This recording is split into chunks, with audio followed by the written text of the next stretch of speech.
नमस्कार प्यारे विद्यार्थियों, कैसे हैं आप। एम स्टडी चैनल में, डिफेंस के एम स्टडी चैनल में आपका सभी का स्वागत है। मैं डॉक्टर हेमलता शर्मा आप सभी को केमिस्ट्री पढ़ाऊंगी।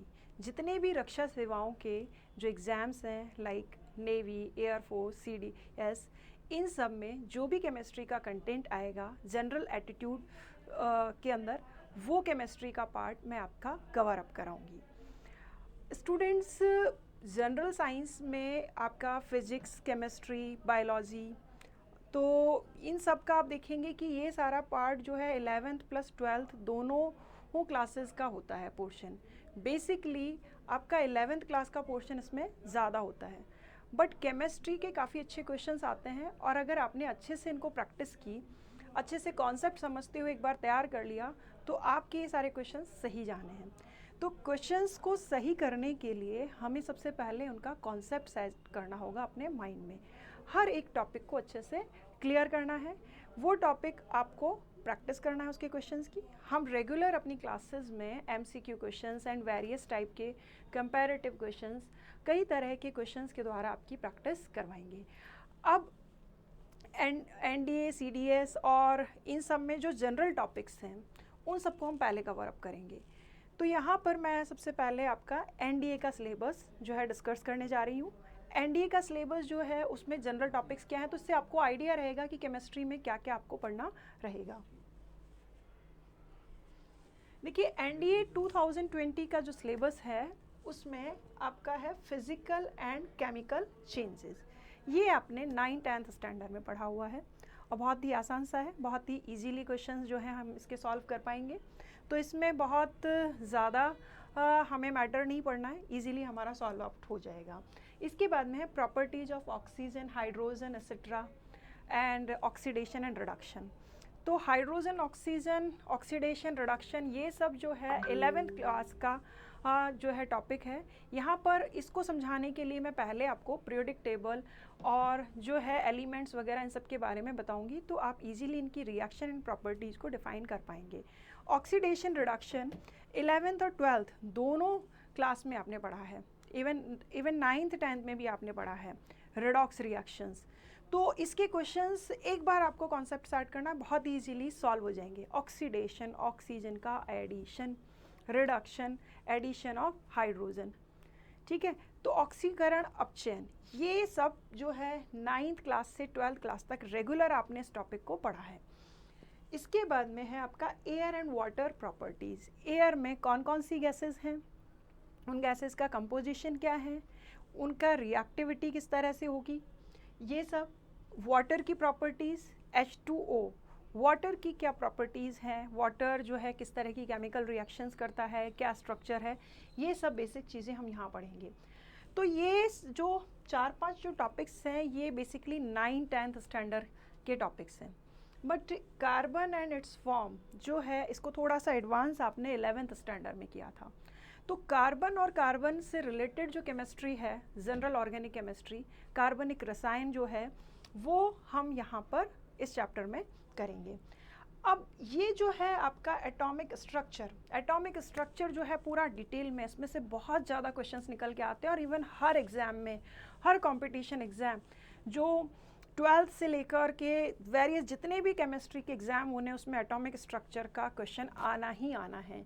तो इस टॉपिक को हम बहुत अच्छे से तैयार करेंगे। इसमें बहुत सारे क्वेश्चंस हैं, एक एक क्वेश्चन की हमें अच्छे से प्रैक्टिस करनी है। बहुत सारे रूल्स हैं, उन रूल्स के जो क्वेश्चंस हैं हमें तैयार करने हैं।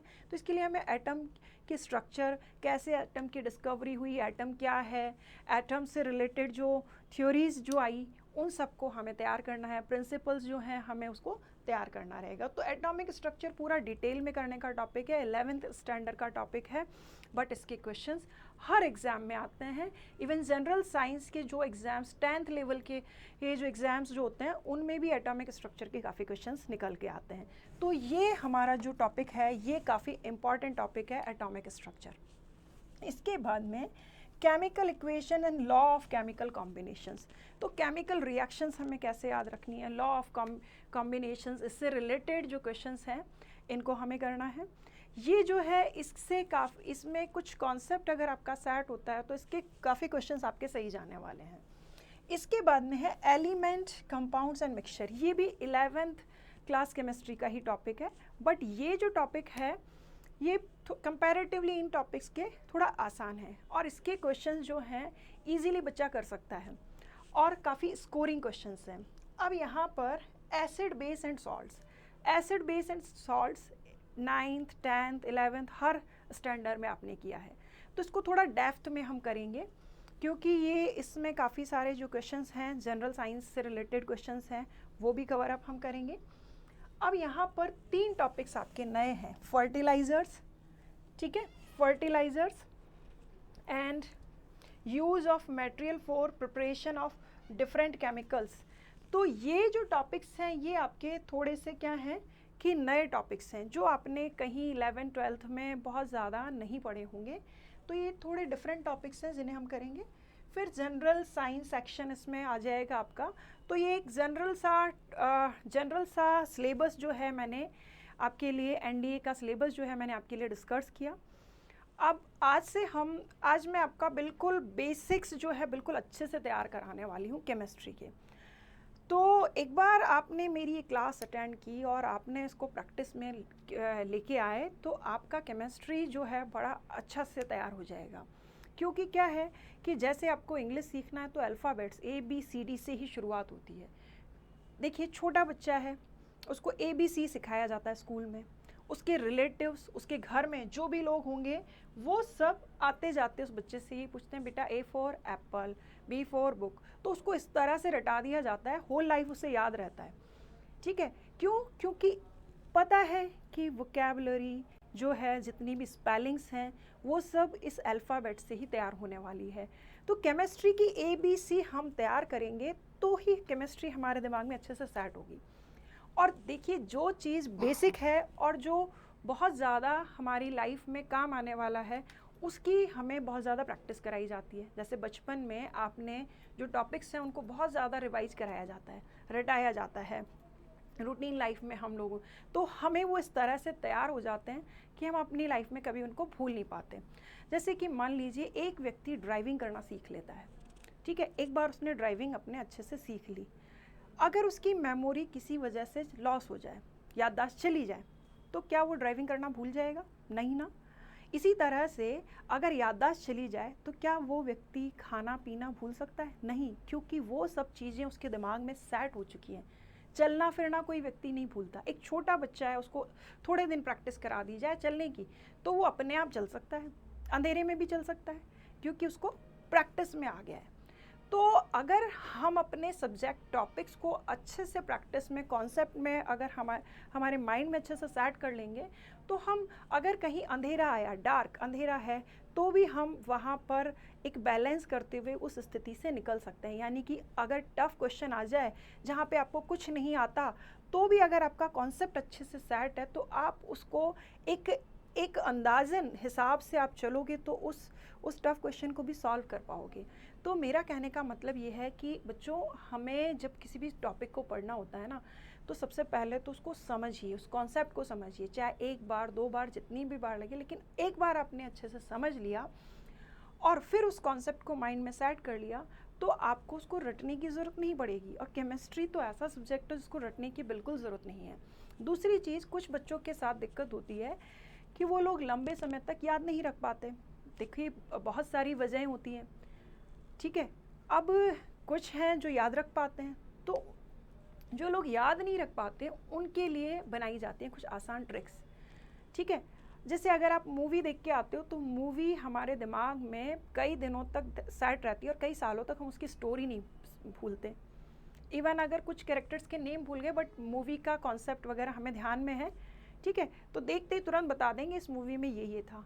तो एक मूवी का जो पिक्चर हमारे माइंड में सेट हो गया, अगर आप हर टॉपिक का कॉन्सेप्ट अपने दिमाग में इस तरह से सेट कर लेते हैं तो आप भूलेंगे नहीं। थोड़ा सा अगर भूले भी तो एक बार देखते ही तुरंत याद आ जाएगा।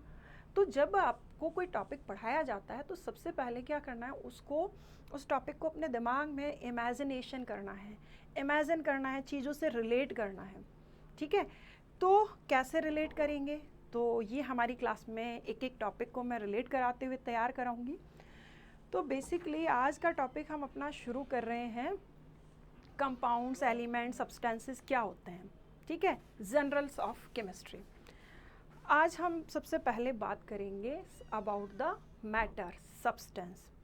तो सब्सटेंस जो है उसको हम फिजिकल स्टेट के बेसिस पे 3 पार्ट्स में डिवाइड करते हैं, ठीक है। वैसे तो फोर्थ स्टेट भी मैटर की जो है वो मतलब पदार्थ की चौथी अवस्था भी ढूंढी जा चुकी है, बट हमें ध्यान में रखनी अभी 3 अवस्थाएं। कौन कौन सी? सॉलिड यानी ठोस अवस्था, द्रव अवस्था यानी कि लिक्विड स्टेट, ठीक है। मेरी क्लास में हिंदी और इंग्लिश मीडियम के दोनों स्टूडेंट्स हैं, इसलिए मैं दोनों तरह की टर्म्स यूज़ करूँगी।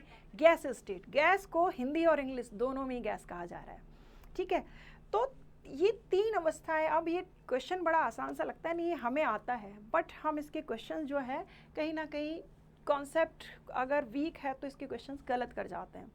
तो सॉलिड, लिक्विड, गैस, ठोस, द्रव, गैस, ठीक है, क्या होते हैं, क्या है ये? किसी भी पदार्थ की अवस्थाएं, the physical states of the substance.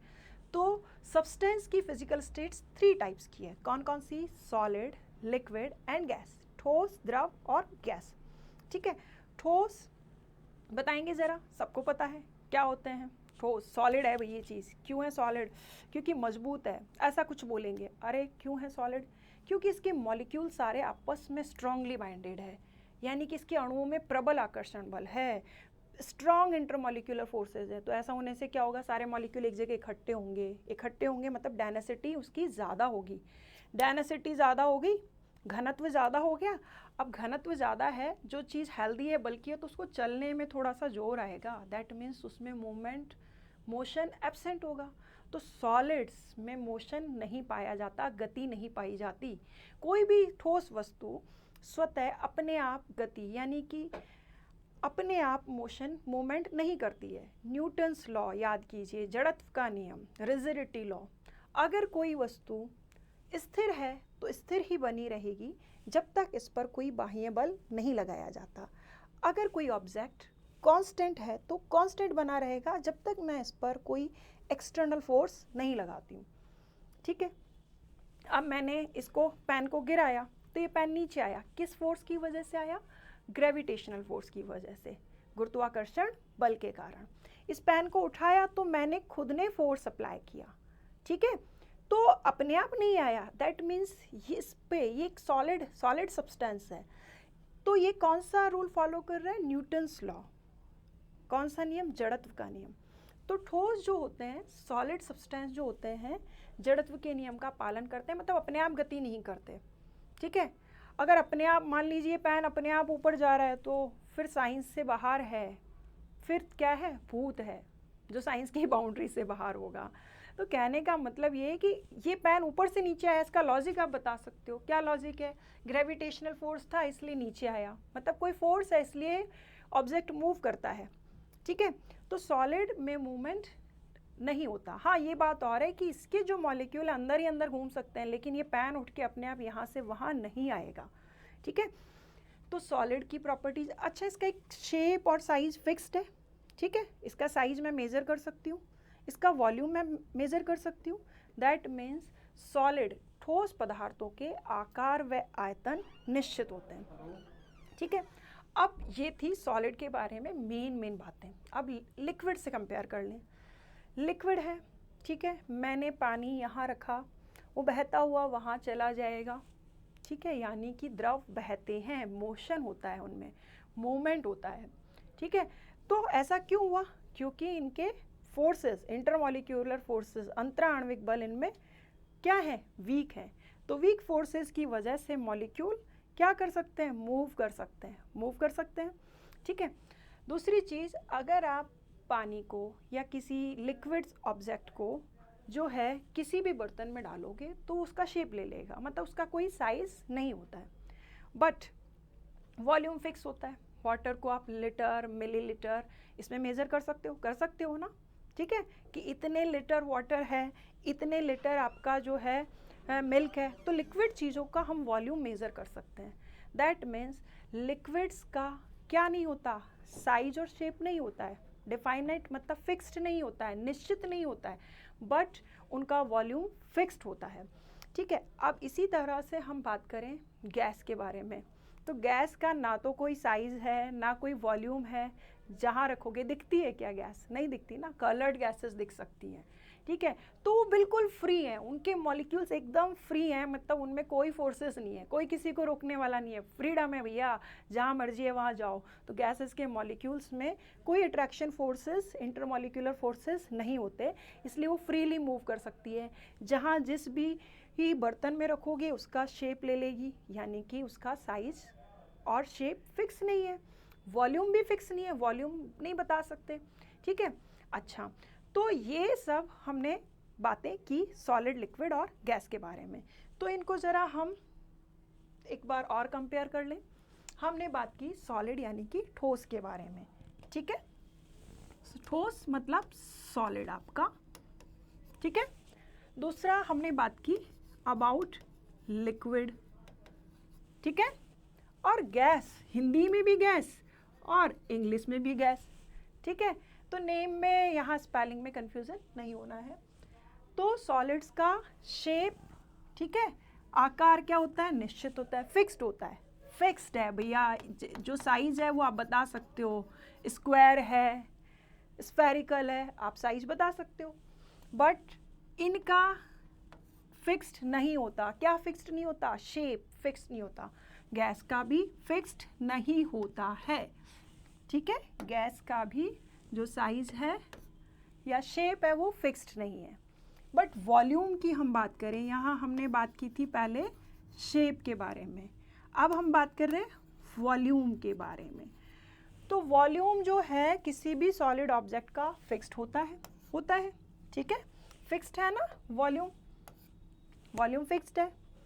Liquid का भी वॉल्यूम फिक्स्ड होता है, फिक्स्ड वॉल्यूम है। बट आपका जो गैस है उसका वॉल्यूम फिक्स्ड नहीं है। ठीक है, तो ये पॉइंट्स ध्यान में रखने हैं। अब बात करते हैं लिक्विडिटी। लिक्विडिटी मतलब बहना, ठीक है, फ्लो करना, तरलता, हिंदी में बोलेंगे तरलता। ठीक है, लिक्विडिटी, लिक्विडिटी बहने का गुणधर्म। ठीक है, तो लिक्विड्स, सॉलिड्स जो हैं बहते नहीं हैं, क्या होते हैं? रिजिड होते हैं, मतलब कि दृढ़ होते हैं, रिजिड होते हैं, दृढ़। ठीक है, और कौन सा नियम फॉलो करते हैं? न्यूटन के जड़त्व का नियम, law of rigidity of Newton को फॉलो करते हैं। ठीक है, अब लिक्विड फ्लो करते हैं ना, बट कभी आपने कोई ऐसा लिक्विड देखा है जो नीचे से अपने आप ऊपर जाएगा? वो तब जाएगा जब नीचे कोई फोर्स होगा। ऑलवेज लिक्विड कहाँ मूव करते हैं? Top to bottom, gravitational force की वजह से।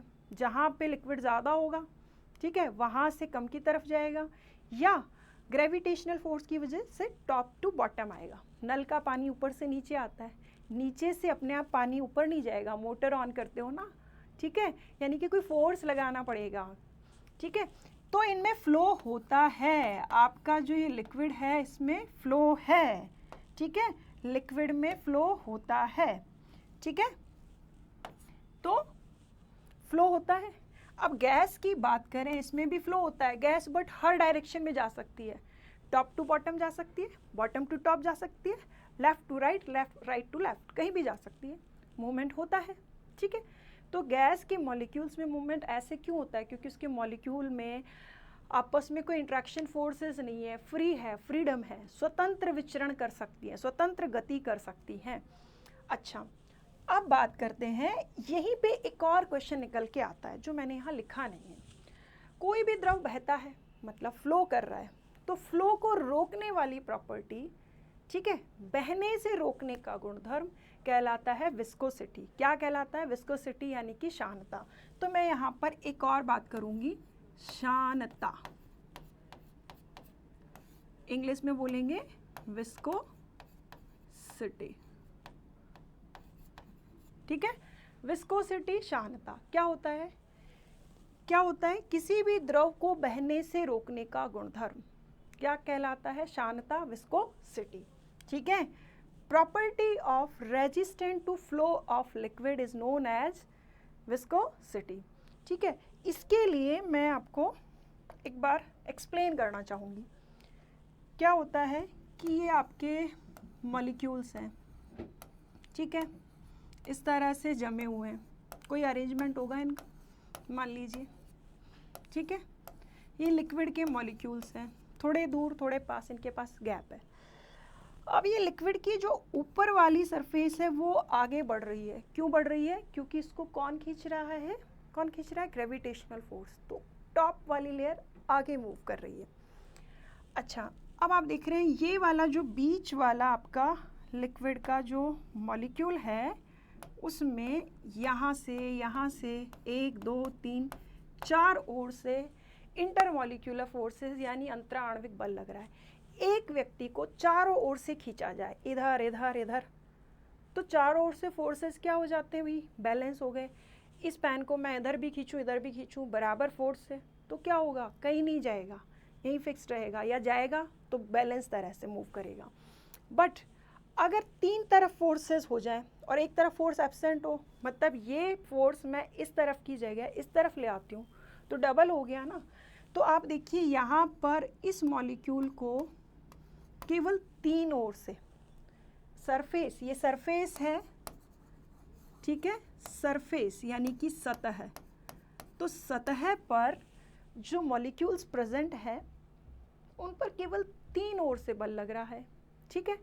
और ये आगे बढ़ना चाहता है, एक तरफ ये बल है, एक तरफ इसको रोकना चाहता है, तो इसकी वजह से इसके द्रव की गति यानी लिक्विड के मूवमेंट में क्या हो जाएगी? कमी हो जाएगी, स्लो हो जाएगा, ठीक है। तो इसको हम बोलेंगे शानता यानी कि विस्कोसिटी, ठीक है। विस्कोसिटी को हम रिप्रेजेंट करते हैं नीटा से रिप्रेजेंट करते हैं। तो विस्कोसिटी पर काफ़ी क्वेश्चंस निकल के आते हैं। जैसे मान लीजिए किसी लिक्विड की विस्कोसिटी ज़्यादा है तो वो लिक्विड क्या होगा? वो लिक्विड जो है आपका बहुत स्लो स्पीड से बहेगा। जैसे कि हनी, मैं आपको तीन लिक्विड्स दे रही हूँ। हनी है 1 कप ऑयल है, 1 कप वाटर है। तो बताइए कौन सा लिक्विड सबसे पहले बहेगा? बताइए, कमेंट करके बताइए जल्दी से। अच्छा, तो नेचुरल सी बात है, सब बोलेंगे मैडम ये भी कोई पूछने वाली बात है, वाटर पहले बहेगा, ठीक है, फिर ऑयल और हनी बहुत स्लो स्पीड से, मतलब एक जगह छोड़ के गए ना आप उसे, तो थोड़ी देर बाद में वहीं से पिक कर सकते हो, बट वाटर आपने यहाँ रखा तो थोड़ी देर में वहाँ मिलेगा, मतलब बहुत स्पीड से मूव कर रहा है, यानी कि उसमें विस्कोसिटी कम है। विस्कोसिटी कम क्यों है? क्योंकि उसके मॉलिक्यूलर फोर्सेस क्या है? स्ट्रॉन्ग नहीं है, थोड़े वीक हैं।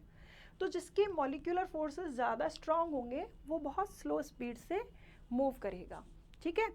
तो ये जो प्रॉपर्टीज़ हैं, ठीक है, ये फिजिकल प्रॉपर्टी हो गई। अब अगर मॉलिक्यूल्स की डेंसिटी ज़्यादा हो, बिल्कुल पास पास हो, तो इंटरमॉलिक्यूलर फोर्सेस क्या हो गए? बहुत ज़्यादा स्ट्रॉन्ग हो गए।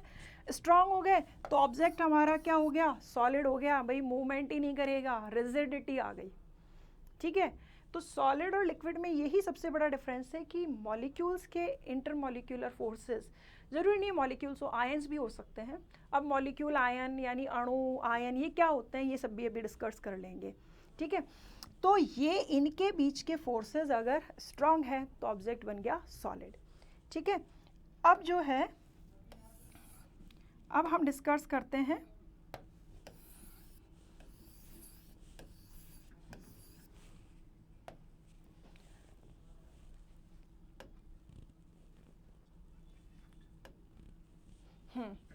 अब हम बात करते हैं इफेक्ट ऑफ प्रेशर, ठीक है। प्रेशर का क्या इफेक्ट होता है? एक सॉलिड ऑब्जेक्ट है, प्रेशर लगाया तो क्या होगा? कोई शेप बदलेगी? नहीं, ठीक है ना, कोई चेंज नहीं होता। एक पत्थर है, उस पर आप फोर्स लगाओ, कोई उसकी शेप बदलेगी? नहीं, ठीक है। तो जो सॉलिड ऑब्जेक्ट होते हैं पे प्रेशर का कोई इफेक्ट नहीं होता, लिक्विड पे भी नहीं होता, होता है तो नेग्लिजिबल होता है, ठीक है। बट गैसेस पर प्रेशर का इफेक्ट होता है। एक बैलून है, प्रेस करोगे तो क्या हो जाएगा? उसका साइज क्या हो जाएगा? चेंज हो जाएगा। तो प्रेशर अप्लाई करने पर गैसेस का वॉल्यूम डिक्रीज हो सकता है अगर प्रेशर दूसरी डायरेक्शन से लगाया, तो प्रेशर से वॉल्यूम जो है गैसेस का डिक्रीज हो सकता है। तो प्रेशर का हाई इफेक्ट यानी कि दाब का सबसे ज़्यादा प्रभाव किस अवस्था पर पड़ता है? गैसीय अवस्था पर पड़ता है, ठीक है। अब बात करें कणों में गतिशीलता, मूवमेंट, तो मैंने ये पहले भी बता दिया आपको, गतिशीलता, मूवमेंट, मूवमेंट, ठीक है। तो मूवमेंट जो है हमारा किस में ज़्यादा होता है? मूवमेंट जो है गैसेस में सबसे ज़्यादा होता है, देन किस में होता है?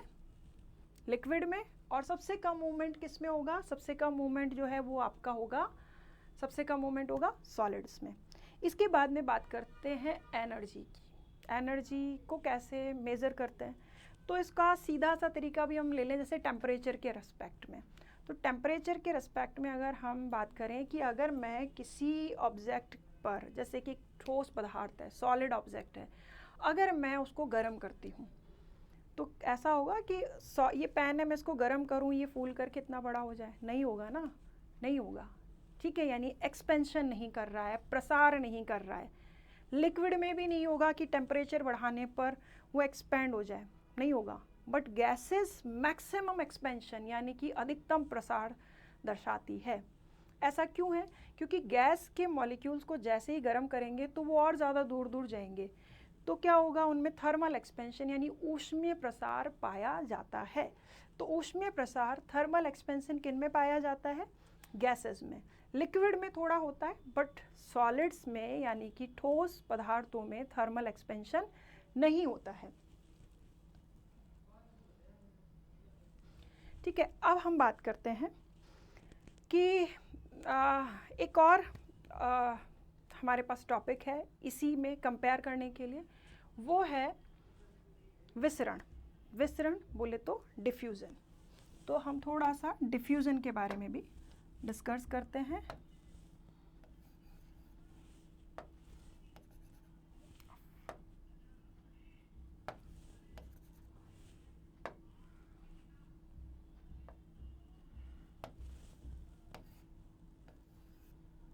डिफ्यूज़न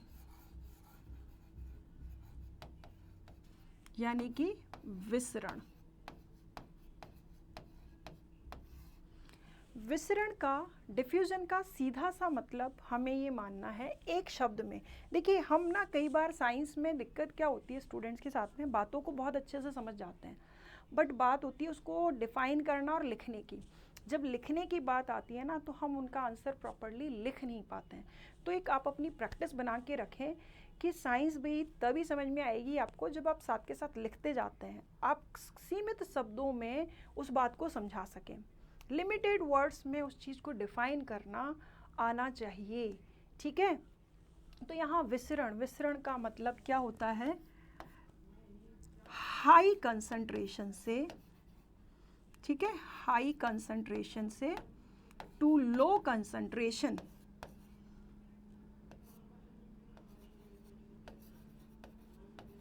मूवमेंट ऑफ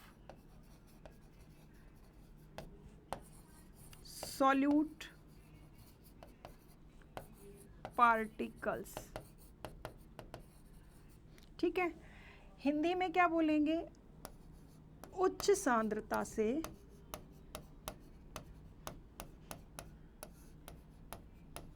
निम्न सांद्रता की ओर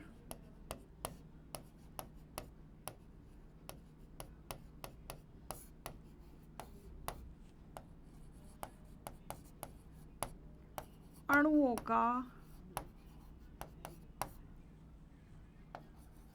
स्वतः गति करना,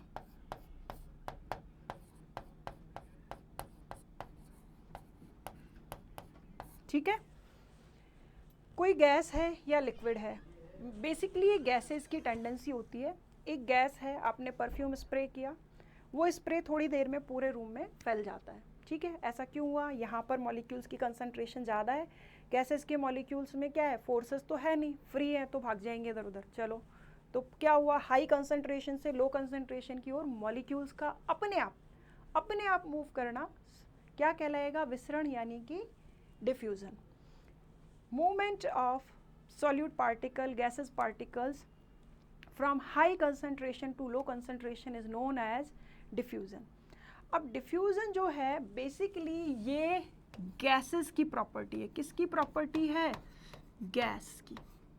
इसके लिए जो है कई रूल्स भी हैं जो हम एक चैप्टर आएगा आपका लॉ ऑफ केमिकल कंपोजिशंस, वहाँ पर डिस्कस करेंगे। तो गैसेस जो है उनमें डिफ्यूज़न सबसे ज़्यादा पाया जाता है, बट लिक्विड्स में भी होता है। जैसे वाटर है, वाटर में अगर आपने एक ड्रॉप इंक डाली तो थोड़ी देर में पूरा वाटर जो है क्या है, ब्लू हो जाएगा।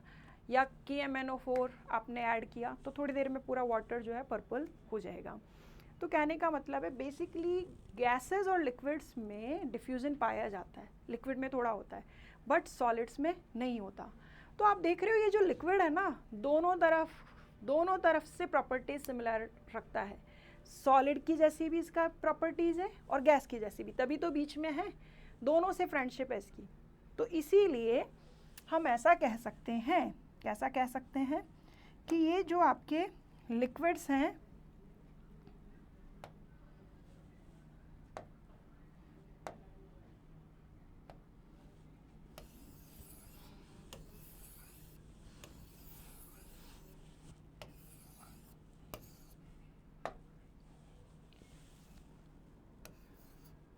सॉलिड को अगर हम यानी कि ठोस पदार्थ को गर्म किया जाए, ठीक है, टेम्परेचर, ये साइन जो डेल्टा साइन है ये बताता है गर्म करने का साइन, तो ये किस में कन्वर्ट हो जाएगा, आपके लिक्विड में, यानी कि द्रव अवस्था में चला जाएगा। अब गर्म करते ही थोड़ा ना जाएगा, कोई पर्टिकुलर टेम्परेचर तो होगा, ठीक है। तो वो टेम्परेचर जिस पे कोई लिक्विड सॉलिड से क्या बन रहा है, लिक्विड, तो उसको बोलेंगे हम इसका melting point. Melting point Hindi में बोलेंगे गलनांक, ठीक है, गलनांक, ठीक है। अब मेल्टिंग पॉइंट पे सॉलिड आपका क्या बना रहा है, सॉलिड से क्या बन रहा है, लिक्विड। इसी तरह से लिक्विड को आपने गर्म किया तो ये बॉइलिंग पॉइंट यानी कि क्वथनांक ताप पर, क्वथनांक पर ये कन्वर्ट हो जाएगा गैस में, ठीक है। अब उल्टा कर दें, अगर मैंने इसको गैस को ठंडा किया तो ये बन जाएगी लिक्विड, लिक्विड को और ठंडा किया तो ये क्या बन जाएगा, सॉलिड, ठीक है। फ्रीजिंग पॉइंट पर ऐसा होता है, ठीक है। इसी तरह से आप जो है अगर प्रेशर का इफेक्ट देखते हो तो गैस है उसको कंप्रेस करोगे, ठीक है, गैस को अगर आप कंप्रेस करोगे तो गैस कंप्रेस होकर क्या हो जाएगी, संपीड़ित होकर के दब करके लिक्विड में कन्वर्ट हो जाएगी। लिक्विड जो है सॉलिड में कन्वर्ट हो जाएगा। जैसे कि एग्जांपल ले लो, आप वाटर का ही ले लो, वाटर जो है उसको ठंडा करते हो, ठीक है, तो किस में कन्वर्ट हो जाता है, आइस में। आइस कैसी होती है, सॉलिड होती है ना, उसका फिक्स शेप होता है, ठीक है। बट उसी वाटर को आप बॉईल करोगे तो क्या बन गया, वेपर्स में कन्वर्ट हो गया ना, गैस में कन्वर्ट हो गया। उन गैसेस को आपने कंडेंस किया और टेम्परेचर, कंडेंस मतलब संघनन, इकट्ठा कर लिया। आप बर्तन को ढक दीजिए तो जो भी वेपर्स हैं वो क्या होंगी, कंडेंस हो जाएंगी, इकट्ठी हो जाएंगी, और जैसे ही वो लिक्विड ठंडा होगा वो वापस से जो वेपर्स हैं वापस से लिक्विड में कन्वर्ट हो जाएंगी, ठीक है। तो टेम्परेचर का इफेक्ट क्या होता है, टेम्परेचर जो है सॉलिड, लिक्विड, गैस, इनको एक दूसरे में कन्वर्ट करने का काम करता है। या यूँ कह दें कि कोई भी सब्सटेंस की जो फिजिकल स्टेट है ना वो डिपेंड करेगी टेम्परेचर और प्रेशर पर, ठीक है। तो ये तीनों अवस्थाएं जो भी हैं आपकी, कौन कौन सी, सॉलिड, लिक्विड, गैस, ये कब होंगे, इसके लिए हमें टेम्परेचर और प्रेशर यानी ताप और दाब देखना पड़ेगा। अच्छा, जैसे कि आपने वाटर देखा तो वाटर को आपने देखा कहाँ पर, जहाँ पे टेम्परेचर माइनस में है, मान लीजिए सियाचिन में चले गए, वहाँ पे पानी है क्या, पानी नहीं, चारों तरफ बर्फ़ है सॉलिड फॉर्म में, ठीक है। अगर आप उसको किसी नदी में देखोगे लिक्विड फॉर्म में, ठीक है, बॉयल हो रहा है तो स्टीम फॉर्म में, ठीक है। तो वही पानी है, वही वाटर है, तीन अलग अलग जगहों पे आपने देखा तो तीन अलग अलग स्टेट्स देखने को मिली, क्योंकि उन जगहों पर टेम्परेचर, प्रेशर की कंडीशंस डिफरेंट है। तो यानी कि सॉलिड, लिक्विड और गैसेस स्टेट्स का होना किस बात पर डिपेंड करेगा, ये डिपेंड करेगा टेम्परेचर एंड प्रेशर पर, ठीक है। अच्छा, एक और एग्जांपल ले लीजिए, कुछ बच्चे हैं उन्होंने कोकोनट ऑयल को सर्दियों में देखा है तो कैसा होता है, फ्रिज होता है सॉलिड फॉर्म में, गर्मियों में देखोगे लिक्विड फॉर्म में। कोकोनट ऑयल किसी ने पूछा कैसा होता है, लिक्विड होता है, एक ने कहा नहीं सॉलिड होता है, तो दोनों गलत नहीं कह रहे, सही कह रहे हैं, दोनों ने अलग अलग टाइम पे अलग अलग टेम्परेचर पे उसको ऑब्जर्व किया था। ठीक है, तो सॉलिड लिक्विड गैस का होना किस बात पे डिपेंड करेगा? ये डिपेंड करेगा टेम्परेचर प्रेशर की कंडीशंस कैसी है। तो स्टूडेंट्स, अभी हमारा सॉलिड लिक्विड गैस के बारे में, फिजिकल स्टेट्स के बारे में इंट्रोडक्शन कंप्लीट हो गया है। ये बेसिक चीज़ें थी, बट मैं आपको यहाँ पर कुछ और पॉइंट्स भी डिस्कस कर रही हूँ। मैंने अभी बताया आपको फिजिकल स्टेट टेम्परेचर और प्रेशर पर डिपेंड करती है, भौतिक अवस्था ताप और दाब पर निर्भर करती है। अब भौतिक अवस्था में ही जब हम किसी भी ऑब्जेक्ट की फिजिकल प्रॉपर्टीज यानी भौतिक गुणधर्मों की बात करते हैं तो सबसे पहले हम लिखते हैं स्टेट कैसी है, सॉलिड लिक्विड। ठीक है, फिर हम उसका कलर देखते हैं, फिर हम उसका सॉल्युबिलिटी की कि किस में डिज़ोल्व हो रहा है, यानी कि घुलता है या नहीं घुलता, सॉल्युबिलिटी। तो सॉल्युबिलिटी ये भी भौतिक गुणधर्मों में आता है और ये भी कैसे डिपेंड करेगा, क्यों करेगा, किस फैक्टर्स पे, तो ये भी हम डिस्कस करेंगे। ठीक है, हमने विस्कोसिटी के बारे में, शांता के बारे में डिस्कस किया, तो शांता किस पे निर्भर कर रही है? इंटरमॉलिक्यूलर फोर्सेस पे। तो ऐसे ही हम एक एक करके जैसे जैसे टॉपिक्स आएंगे हम इनको डिस्कस करते चले जाएंगे।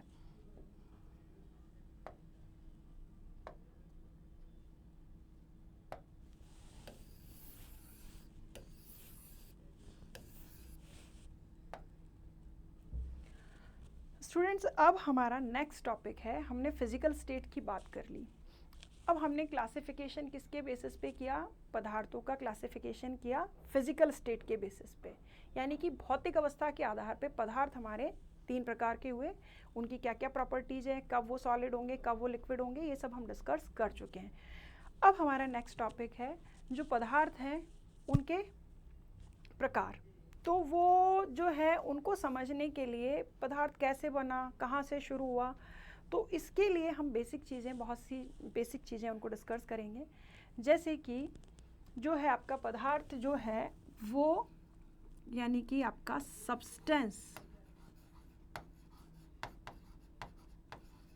पदार्थ जो है वो कैसा हो सकता है? या तो शुद्ध अवस्था में हो सकता है, प्योर हो सकता है। भाई बात कर रहे हो तो प्योर वाले की बात कर रहे हो या मिक्सचर की बात कर रहे हो? शुद्ध पदार्थ की बात कर रहे हो तो उसकी प्रॉपर्टीज अलग होगी। ठीक है, और अगर मिक्सचर की बात कर रहे हो तो उसकी प्रॉपर्टीज अलग होगी।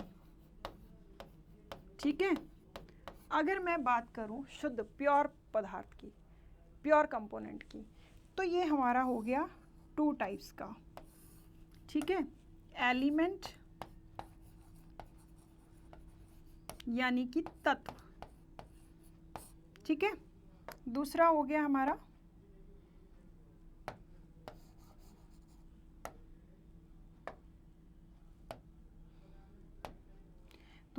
हमारा कंपाउंड यानी कि यौगिक। ठीक है, फिर मिक्सचर जो है, मिक्सचर भी 2 तरह का हो सकता है। एक तो हो गया आपका होमोजेनियस मिक्सचर, हिंदी में बोलेंगे समांगी मिश्रण।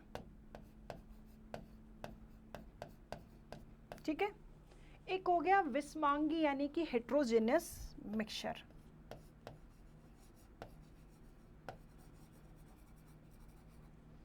दैट मीन्स विषमांगी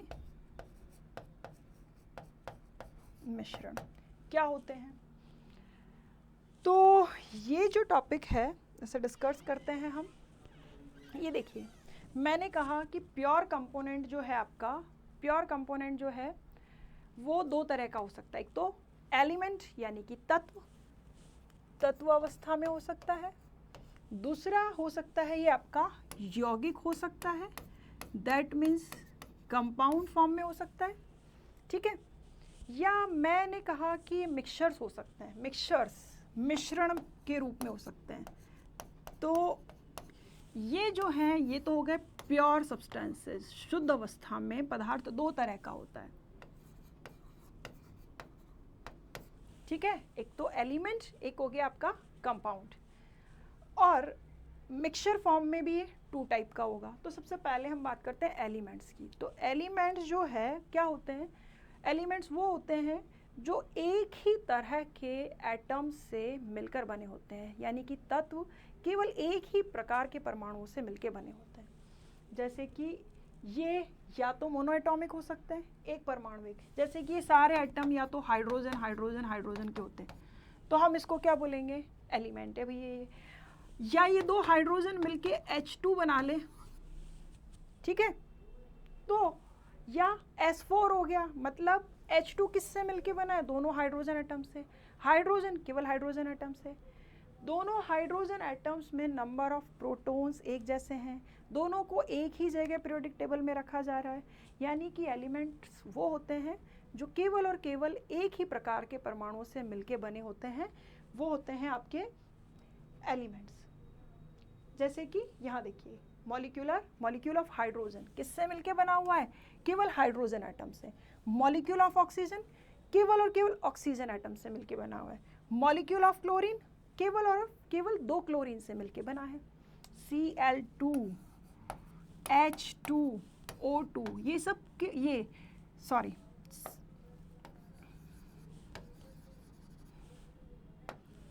H2O2 Cl2 ये सब एक ही तरह के एलिमेंट्स से मिलकर बने हुए हैं, इसलिए हम इन सबको क्या बोलेंगे, एलिमेंट्स। एक ही तरह के एटम से, एक ही तरह के परमाणु से मिलके जो बनते हैं वो क्या कहलाते हैं, तत्व। इसी तरह से हम बात करें जो एक से ज़्यादा तरह के एटम से मिलके बने होते हैं, क्या कहलाएंगे, यौगिक। ठीक है, एक से ज़्यादा प्रकार के परमाणुओं से मिलकर बनने वाले पदार्थ जो हैं वो क्या कहलाएंगे, यौगिक। ठीक है, substances form by different type of atoms are known as compounds. तो कंपाउंड देखो H2O मॉलिक्यूल किससे मिलके बना, हाइड्रोजन और ऑक्सीजन, यानी कि यहाँ दो तरह के एटम्स हैं, हाइड्रोजन अलग है, ऑक्सीजन अलग है, ये दोनों किसी निश्चित रेशो में कंबाइंड होकर H2O बना रहे हैं। इसी तरह से HCl 1:1 में हाइड्रोजन और क्लोरीन दोनों के दोनों ने मिलकर के HCl हाइड्रोजन क्लोराइड बनाया। तो ये क्या है, ये एक प्रकार का यौगिक यानी कि एलिमेंट है। ठीक है, अब हमने बात की थोड़ी देर पहले, ये तो एलिमेंट और कंपाउंड क्या है ये क्लियर हो गया। अब हमने बात की मिक्सचर्स टू टाइप के होते हैं, मिश्रण दो तरह के, कौन कौन से, समांगी और विषमांगी, होमोजेनियस एंड हेट्रोजेनियस। होमोजेनियस मतलब एक सार हो, जैसे मान लीजिए आपने दूध और पानी को मिला दिया, तो दूध कहाँ है पानी कहाँ है नहीं बता सकते ना, दोनों बिल्कुल आप देख के हाँ ये तो पूरा एक जैसा है, उनको कोई फिजिकल बाउंड्री भौतिक सीमा रेखा से अलग नहीं कर सकते आप। बट अगर आपने ऑयल और वाटर को मिलाया है तो ऑयल और वाटर, ऑयल की लेयर अलग होगी, वाटर की लेयर अलग होगी, दोनों को अलग अलग पहचान सकते हो, दोनों को किसी फिजिकल बाउंड्री के थ्रू आप सेपरेट कर सकते हो। ठीक है, तो ये मिक्सचर क्या कहलाएगा, विषमांगी यानी कि हेट्रोजेनस मिक्सचर। तो होमोजेनस मिक्सचर में क्या होता है, कंपोनेंट्स आपस में एक दूसरे में बिल्कुल अच्छे से घुल मिल जाते हैं, दोनों को हम किसी फिजिकल बाउंड्री से सेपरेट आउट नहीं कर सकते। बट जो आपका विषमांगी यानी कि हेट्रोजेनस मिक्सचर होता है, उसमें दोनों कंपोनेंट्स की को हम, दोनों घटकों को हम किसी फिजिकल बाउंड्री से सेपरेट आउट कर सकते हैं। देखिए यहाँ मैंने इन दोनों को मिक्स किया, तो ये क्या है, पूरा प्रॉपरली आपका मिक्सअप हो गया। ठीक है, अच्छे से अगर आप दोनों की बाउंड्रीज को अलग अलग सेपरेट कर पाओ, ठीक है, सेपरेट कर पाओ, तो ये हो गया आपका विषमांगी मिश्रण। अब ये जो है ये बेसिक इंट्रोडक्शन हो गया। इसके बाद में इनको कैसे याद में रखना है, किस तरह से हमें पढ़ना है। देखिए हमने क्या कहा, अभी मैंने एक वर्ड काम में लिया, एटम। तो एटम यानी कि परमाणु, परमाणु अगर बहुत सारे हों और आपस में मिल जाएं तो क्या बनाएंगे, अणु, मॉलिक्यूल। मॉलिक्यूल क्या होता है, मॉलिक्यूल होता है आपका परमाणुओं का समूह। अणु क्या हुआ, ठीक है, परमाणुओं का समूह क्या कहलाता है, अणु। एन एटम्स मिलकर के क्या बनाते हैं, मॉलिक्यूल। और ये मॉलिक्यूल आपके टू टाइप के होते हैं, 2 टाइप के होते हैं। कौन कौन से टाइप हो गए आपके? तत्व और यौगिक।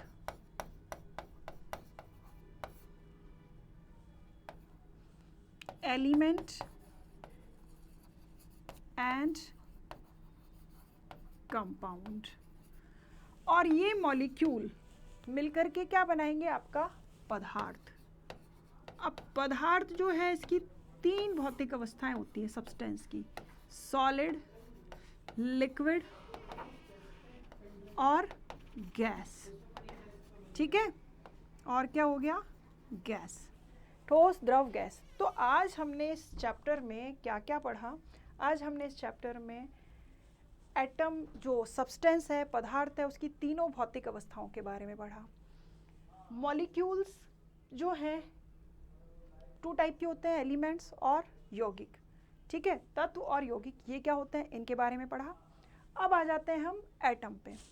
तो एटम की स्ट्रक्चर में ये पूरा आपका ये जो टॉपिक है, ये पूरा एक बड़ा एक अच्छा खासा एक चैप्टर आपका तैयार होता है। तो इसको हम अलग से इसमें पढ़ेंगे। एक और चीज़ आती है आयन। आयन क्या होता है? तो उदासीन परमाणु यानी कि न्यूट्रल एटम जो होता है, जिस पे कोई चार्ज नहीं होता, उसे तो हम बोलते हैं परमाणु। लेकिन कोई एटम या परमाणु जो है एक इलेक्ट्रॉन दे दे या ले ले, तो वो क्या बन जाएगा? आयन। तो परमाणु इलेक्ट्रॉन दे तो ये आयन बन जाएगा। आयन कब बनेगा? जब वो इलेक्ट्रॉन ले या दे। मान लीजिए इसने इलेक्ट्रॉन दे दिया, इसमें से इलेक्ट्रॉन निकल गया, तो ये धनायन यानी कि बनाएगा कैटायन। ठीक है, और अगर इसने इलेक्ट्रॉन ले लिया तो ये क्या बनाएगा? ऋणायन। That means anion. Ion तो है ही, अगर पॉजिटिव चार्ज है तो कैट, कैट आयन। कैट कब लगेगी? वही पॉजिटिव स्थिति में। और नेगेटिव है, नेगेटिव है तो क्या बोलेंगे? एनायन। तो एनायन पर क्या चार्ज होता है? नेगेटिव। कैटायन पे क्या चार्ज होता है? पॉजिटिव। तो पॉजिटिव आयन यानी कि कैटायन, धनायन कब बनेगा? जब एक इलेक्ट्रॉन निकल जाए, एक इलेक्ट्रॉन एक्सेप्ट हो, एक इलेक्ट्रॉन जुड़ जाए, तो ये क्या बन जाएगा? एनायन। अब ऐसा क्यों हुआ, कैसे हुआ, कैसे बने? तो इस सबको जानने के लिए एक ही दिन में थोड़ा ना बताएंगे, सब कुछ हम आगे कंटिन्यू करेंगे। और आज का लेक्चर मैंने बहुत बहुत बेसिक से शुरू किया है। जिसने कभी केमिस्ट्री नहीं पढ़ी होगी ना, उसको भी समझ में आ जाएगा। तो अभी हम धीरे धीरे इसको आगे बढ़ाएंगे, कैटायन, एनायन, फिर ये मिलके कैसे फार्मूला बनाते हैं, फार्मूला को कैसे याद में रखना होता है, इस फार्मूला से फिर वो रिएक्शन कैसे होती है, उस रिएक्शन को कैसे याद करना है, सब कुछ सिखाएंगे। ठीक है, उन रिएक्शंस के नेम्स क्या होंगे, वो कौन सी कंडीशंस पे डिपेंड करेगी। ठीक है, तो ये सब कुछ देखने के लिए मुझसे जुड़े रहिए, मेरे लेक्चर्स को रेगुलर अटेंड कीजिए और आप मुझसे क्वेश्चंस कीजिए, मैं क्वेश्चंस का रिप्लाई करूँगी। फिर हम आपको MCQ क्वेश्चन सॉल्व करवाएंगे, टेस्ट सीरीज भी होगी। तो आप बने रहिए और हमारे चैनल को लाइक, सब्सक्राइब और शेयर ज़रूर करते रहिए। देखिए, हमने कहावत सुनी है ना, विद्या बांटने से बढ़ती है।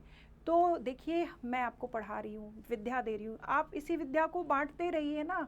मान लीजिए आपके काम का सब्जेक्ट नहीं है, गलती से आपने देखा, आप कॉमर्स के हैं, लेकिन आप किसी साइंस के स्टूडेंट को, 9th-10th के स्टूडेंट को जो NDA या डिफेंस सर्विसेज की प्रिपरेशन कर रहा है, उसको शेयर कीजिए ना, उसका भला होगा। आज की जो स्थितियां हैं, घर बैठे एक बच्चे को एक कंटेंट पढ़ने को मिल रहा है, ईजी शब्दों में समझने को मिल रहा है, तो हेल्प तो कर ही सकते हैं ना। तो प्लीज़ मेरे चैनल को लाइक, सब्सक्राइब कीजिए और पढ़ते रहिए, जुड़े रहिए। ओके।